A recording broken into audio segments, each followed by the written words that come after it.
Entonces, el misterio eucarístico, profundizando en la presencia, el sacrificio y el sacramento, que ya hemos tenido en estas últimas clases, como lo ha dicho el pastor y Elkin, unas exposiciones bien interesantes en cuanto a la Eucaristía, y el autor nos propone ir un paso más, ¿no? Y el misterio eucarístico, al profundizarlo, necesitamos entenderlo desde la teología como ciencia de fe. Y tiene esta tarea desafiante, ¿no? De iluminar racionalmente lo que se cree. ¿Mm? No se trata solamente de reducir el misterio, sino buscar una comprensión más profunda. En la encíclica Ecclesia de Eucaristía nos recuerda que la Eucaristía ha sido objeto de arduos esfuerzos teológicos a lo largo de la historia, y este esfuerzo busca integrar la reflexión teológica con la riqueza de la fe vivida, pues, de la Iglesia. En esta presentación, entonces, lo que queremos es abordar esos temas entre la Eucaristía y este diálogo de la razón y la fe. Eh, pero quería preguntarles algo en cuanto a la Eucaristía, y pensando en esto, porque según lo estudiado, piensen en lo que hemos estudiado en las exposiciones, lo que hemos visto y lo que hemos leído, ¿por qué creen que es pertinente el estudio en particular de este sacramento? Alguien que se anime, ¿por qué creen? Creo que el autor por ahí lo dice, pero ¿por qué creen? A ver, alguien que se anime.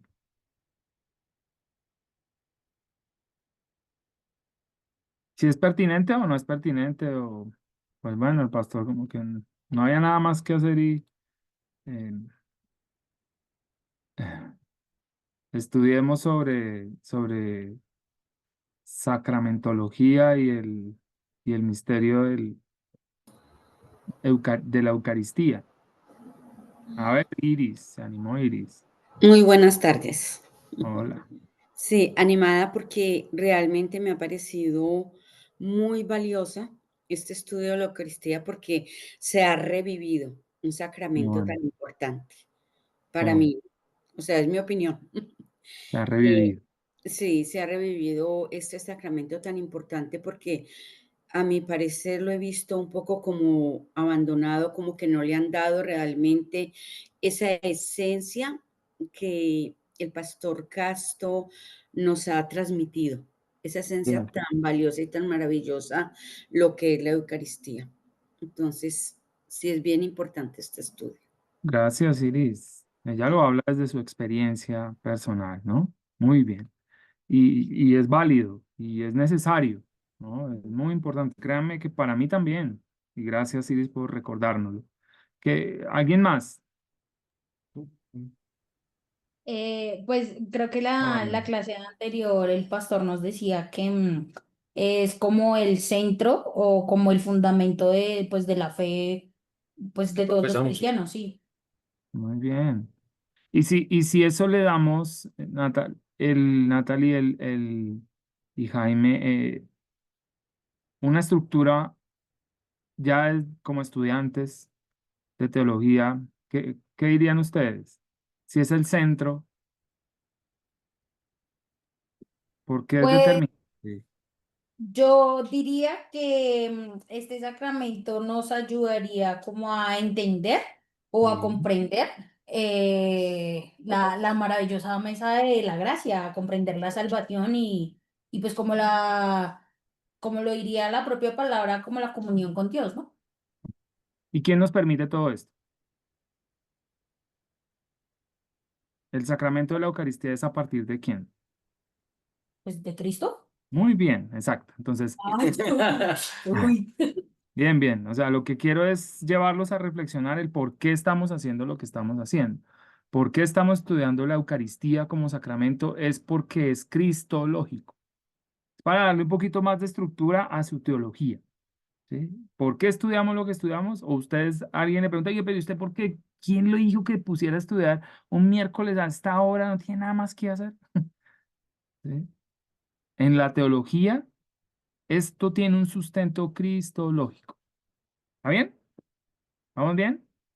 Es sencillo. Es sencillo, pero es fundamental. ¿Por qué lo estudiamos? Porque es la base o sencillamente la justificación es cristológica. ¿Mm? Entonces, para este misterio eucarístico, que es un misterio, evidentemente, como lo dice el autor, hay un desafío de este misterio, ¿no? Entonces, en este desafío, eh, al intentar explicar la presencia real de Cristo en la Escritura, ¿ven? La teología se enfrenta a un desafío particular. No se trata solamente de afirmar que está presente, sí, Cristo está presente en la Eucaristía, y ya lo decimos, ¿cierto? El desafío está es en cómo está presente. ¿Ven la diferencia? Son términos ahí sencillos, pero son bien particulares, bien determinantes. No solo se trata de afirmar que está presente, sino cómo está presente. Entonces ahí es donde usted empieza a meditar, a reflexionar, como decía Iris, uy, avivó algo en mí, o como decían allá ustedes, Jaime y Nati, como, oiga, esto nos ha llevado a estudiar más, ¿sí? Entonces ya no solamente afirmarlo, sino el cómo lo afirmamos, o a partir de qué reflexiones lo afirmamos, o a partir de qué eh, eh, principios o estudios podemos hacerlo, ¿no? El cómo de la presencia eucarística es un misterio que va más allá de nuestra plena comprensión racional. Y eso era lo que con lo que el pastor Castro iniciaba en esta noche. Es como intentar entonces describir el viento, ¿cierto? Algo muy sencillo. Sabemos que existe, pero explicar su naturaleza, esa naturaleza exacta, es bien compleja, ¿no? Para eso hay personas que se dedican a estudiar el viento, ¿sí o no? Y cómo opera en el mundo y bueno, y para ilustrarles, ¿no? Pero en la Eucaristía, entonces, en la Eucaristía involucra elementos físicos muy comunes para nosotros y ahí es donde se hace complejo. Eh, ¿Por qué creen que se hace complejo? A ver,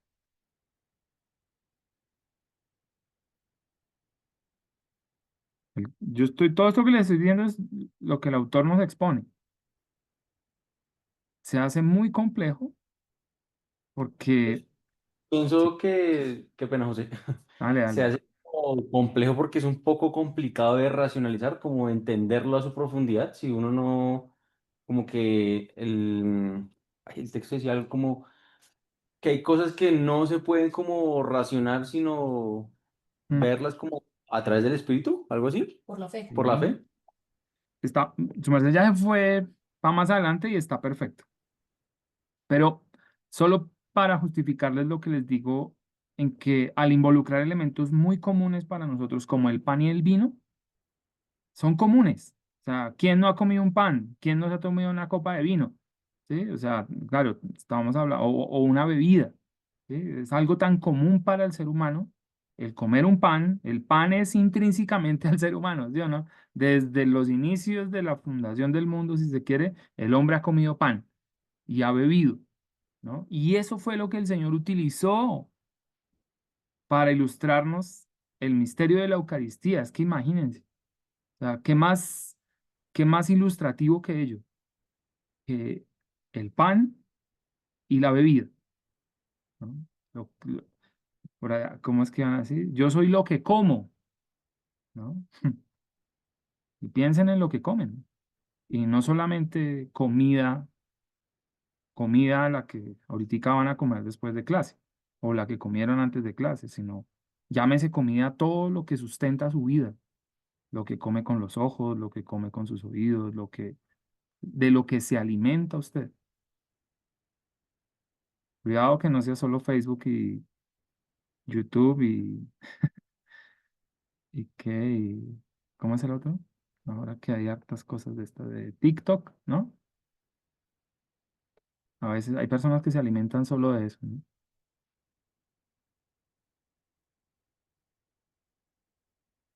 Y mi carne es verdadera, ¿qué? Comida. Tenemos que volver a eso, ¿no? Entonces, ven que es relevante No es solamente, los miércoles vamos a ir a ver qué dice ese señor allá. Y nos desconectamos y listo, y tal luego. Por fin se acabó la clase. Perdón, que se me va a descargar esto. Ya. Entonces, modos de la presencia de Cristo. Para entender mejor la presencia de la Eucaristía, es útil entonces recordar que Cristo se ha manifestado de diferentes maneras. Alguien que me ayude. Ahí las dice, pero usted debió haberlas estudiado. Primero, durante su vida que Iris. La vi que activó el micrófono. Oh, no, no ahorita. Ah, No ¿no? voy a participar. ¿Es para leer? ¿Para leer? Sí, ahí dice. En lo, Oh, no. El desafío del misterio, la dificultad para explicar el cómo de la presencia mm, real, no solo el qué. sí, Misterio profundo sí, eso con ya lo vimos, ¿no? Los modos. modos de presencia de Cristo. Cristo manifiesta distintos modos de ser y existir. Sí. Vida terrena. Primero, ¿cuál fue? La vida terrena. Ese es, ¿cierto? El segundo, Y el segundo, resurrección, la resurrección. Y el tercero, que trascendió el espacio-tiempo. Y el tercero, la Eucaristía, modo listo. singular de presencia. Exacto. Entonces, cuando nos hablan en la teología de los modos de la presencia de Cristo, entendemos tres modos, ¿cierto? Su vida terrena, que es el modo sensible, ¿sí? El, el segundo fue la resurrección. Ya Cristo adquiere una nueva dimensión, no limitado por el espacio y el tiempo, ¿cierto? Y el tercer modo es en la Eucaristía, ¿no? Entonces, es único y misterioso, que es el que necesitamos estudiar, ¿no? Entonces, para ello, vamos a hablar de la presencia real de Cristo en la Eucaristía. ¿Mm? Entonces, ya para, ya para el Concilio de Trento, utilizó estos tres adverbios ahí, que ustedes los van a leer, para definir la presencia de Cristo en la Eucaristía. Vere, realitere, et substantialiter. Vere y realiter significa que la presencia de Cristo es verdadera y real, no simbólica o figurativa. Substantialiter nos dice que la presencia es a nivel de la sustancia, de la realidad más profunda del pan y del vino. Aquí es donde encontramos este concepto tan diferenciador o que hemos tenido diferencias de la transustanciación. Entonces, la sustancia del pan y del vino se convierten en la sustancia del cuerpo y la sangre de Cristo, aunque las apariencias externas permanezcan, ¿no? Eh, la naturaleza de esa transustanciación. Es fundamental entender que la transustanciación es un cambio radical y único, y esto no ocurre en ninguna otra realidad humana que conozcamos. ¿No? No es un cambio físico o químico, sino metafísico. No se transforma la naturaleza física del pan y del vino, sino su realidad más profunda, ¿no? Ratzinger por allá va a decir que Cristo asume lo que es pan y vino y se transforma desde adentro. Este cambio se refiere esencialmente al elemento material, al pan y al vino. El alma y la divinidad de Cristo están presentes no por conversión, sino por esa concomitancia, ¿no? Por esa correlación que hay entre el pan y el vino que hizo Cristo posible, ¿no? Pero avancemos también pensando en esa dimensión física de la presencia que nos propone el autor. La pregunta aquí clave es, ¿está Cristo presente en modo físico en la Eucaristía? Es una buena pregunta. ¿Mm? Para la reflexión católica, sí, ¿no es cierto? O sea, en ese mismo momento de la Eucaristía. Pablo VI va a afirmar que Cristo está presente en la realidad física, corporalmente, pero no de la misma manera en que los cuerpos están en un lugar, ¿no?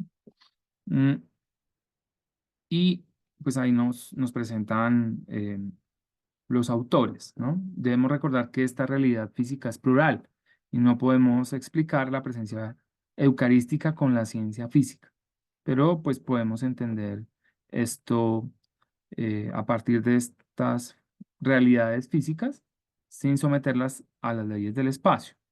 El cuerpo de Cristo en la Eucaristía es una presencia sacramental, no es una presencia física ordinaria. ¿Mm? Y podemos hacer un ejercicio, y creo que el pastor Castro también hace 8 días y hace 15 ha tocado al teólogo Zubiri, y que usted puede profundizar un poco en cuanto a la corporealidad sacramental, ¿no? Entonces, esa corporeidad sacramental, Zubiri la va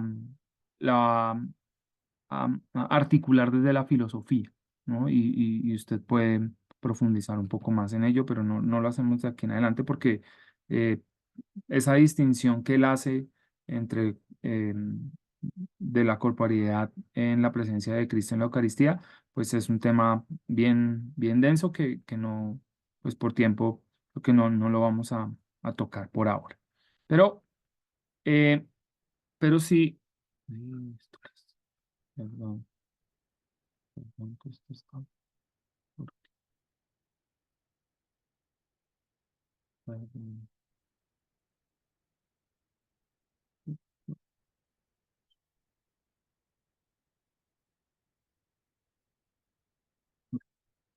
A ver, un momentico. Listo. Entonces, avancemos. Eh, distintos modos, entonces algunas reflexiones teológicas. Teólogos como Michael Schmauch nos ayudan a comprender esto al hablar de distintos modos de ser real. La presencia eucarística es un modo de ser sobrenatural que trasciende nuestra experiencia. Joseph Schwen profundiza en la idea de la presencia espiritual no como algo menos real, sino como una presencia en la manera de los espíritus más íntima y perfecta. Esto nos lleva a este lenguaje teológico que nos propone el autor y perdón, que yo voy a hacer una cosa. Permítanme. Listo. Em, ya no sé este lenguaje teológico y espiritual mm, nos va a decir que em, hay un sacrificio, hay un sacramento, pero hay una presencia de Cristo, ¿no? Una presencia de Cristo real. Para acercarnos a este misterio eucarístico necesitamos tanto el lenguaje preciso de la teología como el lenguaje experiencial de los santos y los místicos. Ibs Congar destaca que los espirituales tienen una ontología propia, centrada en la relación entre hombre y Dios. Y ya Santo Tomás nos va a decir que combinar esta reflexión teológica con una profunda experiencia espiritual de la Eucaristía es muy necesario y que él invirtió mucho de su tiempo en eso, ¿no? Y también es un desafío para nosotros, como bien iniciaba Iris diciéndolo, ¿no? Un buen, el primer paso para ello es interiorizarlo, ¿sí?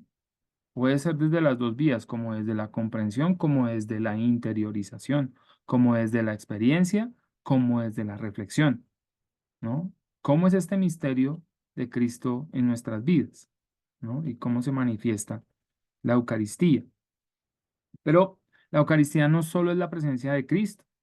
Esto encierra tres realidades esenciales que de pronto no abordamos cuando la estudiamos o cuando la leemos en los textos como el que Pastor Castro nos leyó esta noche. Lo primero es el sacrificio, es esta actualización del sacrificio de Cristo en la cruz. em, Como sacramento es la comunión con Cristo, pero también es la presencia permanente que nos lleva a la adoración. Estas tres realidades entonces están íntimamente unidas y se implican mutuamente. Entonces, la Eucaristía como sacramento. ¿M? Necesitamos, em, lo primero que hemos dicho es la Eucaristía, perdón, como sacrificio. ¿Sí? Fue lo primero. Y es ya desde la comunión, es el memorial de la pasión del Señor, es decir, una memoria de actualización de su muerte redentora. Las palabras de Jesús en la última cena anticipan ese sacrificio en la cruz.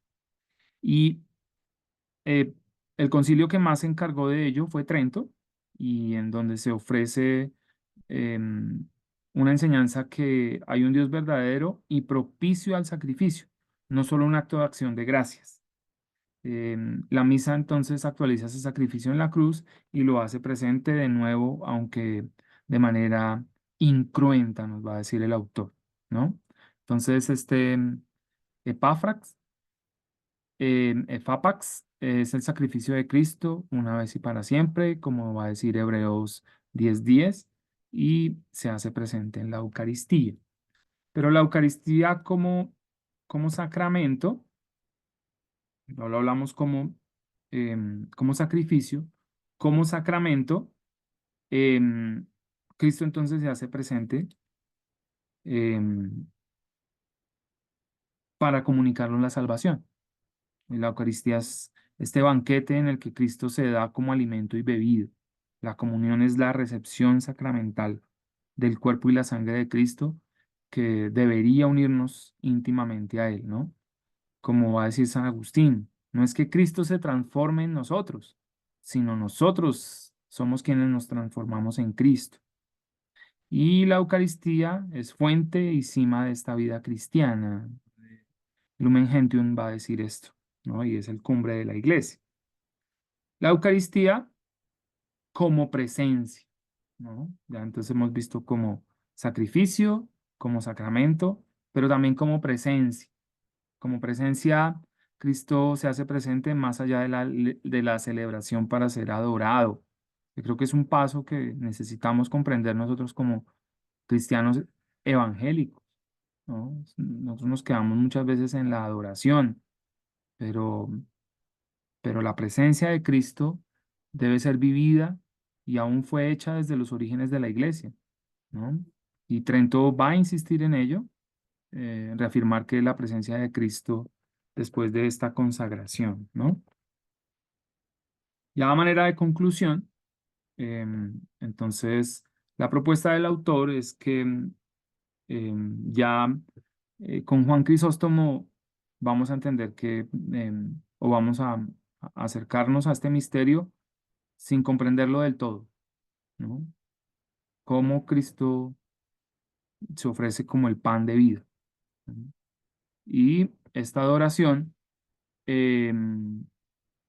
perdón, este sacrificio y este sacramento de la Eucaristía se ofrece como una adoración de este misterio y les decía, con Tomás de Aquino podemos seguir estudiándolo y con Crisóstomo, San Juan Crisóstomo, que es uno de los teólogos que más ha trabajado ello eh, en, en la historia de la teología. Y podemos también acercarnos a esta encíclica de la Iglesia de Eucaristía, el sacramento de la Iglesia, y pues esto nos lleva a una unidad de celebración y adoración. Entonces, como nos lleva a esta adoración, también nos debe llevar al asombro, ¿no? Es mucho más que ese rito de domingo cada mes o cada 15 días. Debería invitarnos a que Cristo está ahí, ¿no? Y podríamos definirlo, podríamos tratar de forzar, de esforzarnos más bien por decir qué es y qué no es, pero, pero los hermanos católicos nos recuerdan esa actualización del sacrificio redentor y ese sacramento que nos une a Cristo, ¿no? Sí, a manera ya como de compartir un poco las ideas, esta Eucaristía como memorial de la última cena y la pasión de Cristo, me voy a tomar el tiempo aquí con Elkin de, ya lo hemos visto desde la tradición cristiana, católica, pero si lo miramos desde el protestantismo, ¿qué sabemos de ello? No por hacer la diferencia qué está bien y qué está mal, no, sino realmente qué conocemos, qué conocemos. ¿Mm? ¿Realmente lo conocemos?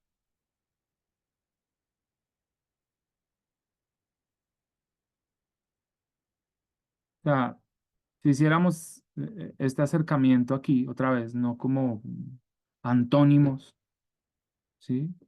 Sino Si dentro del catolicismo es la memoria de la pasión del Señor y la actualización de la muerte redentora, ¿qué es en el protestantismo? ¿Es la Eucaristía como acción de gracias? Pues, etimológicamente. ¿Lo vivimos como comunidad y sacramento? ¿Es la presencia de Cristo? ¿Qué podemos decir en cuanto a la transustanciación? ¿Y es la Eucaristía como sacrificio propiciatorio? Todos estos han sido temas de división y cismas dentro de la historia de la iglesia, ¿sí? Pero desde nuestra reflexión, ¿qué entendemos por ello? Entonces ahí les dejo para seguir meditando.